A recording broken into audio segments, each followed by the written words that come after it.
Strategy number 2 is to use games to teach classroom English.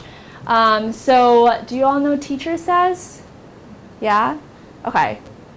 I don't want to run out of time, so I'm going to keep going. But if we have time, I would love to play some of these games with you just so that you can experience it from a student's point of view. Or should we just do it really quick? It'll only take a minute, and then you guys can stand for a second, okay?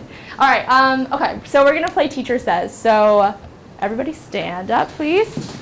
Thank you. All right, so I'm going to start talking to you guys like you are my second graders, so you can hear it, okay? It's not, okay. All right, so hi everyone. We're going to play a game. What's a game? Does anyone know what's a game?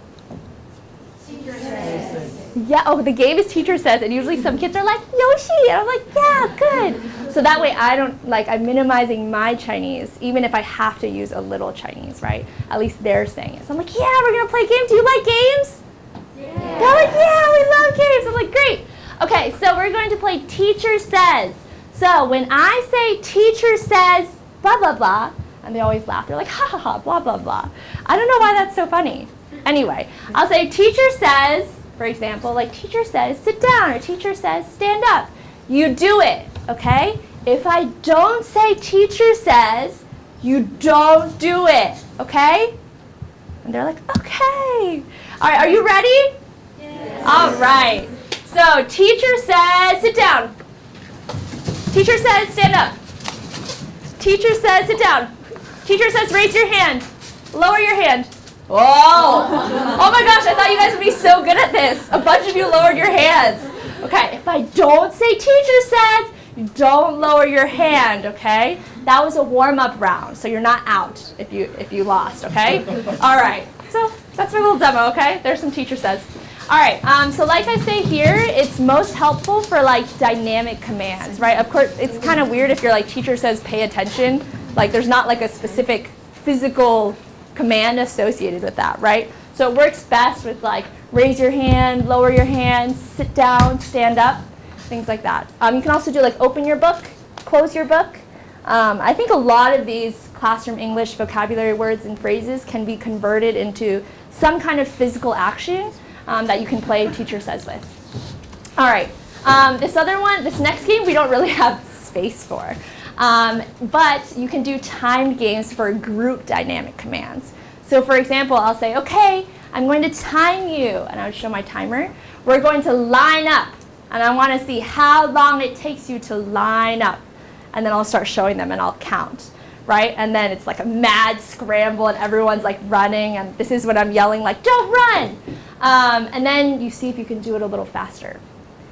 So if you spend a little bit of time on this, then ideally in the future, when you say line up, they can do it quietly and efficiently. So you can do line up, you can do circle up.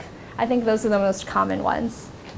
You can also play charades, you know, I'll be oh, what's this? And then students can raise their hands and say, oh, sit down. So that's another way you can check for understanding of classroom English. Pictionary is super similar, right, where they draw the picture and the students guess what that student is doing. So you can quickly check for classroom English understanding.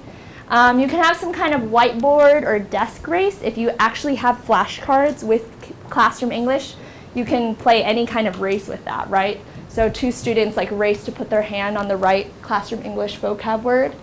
Or if you are doing nouns, just pencil, marker, calculator, textbook, you can have a race to have students lift it up into the air.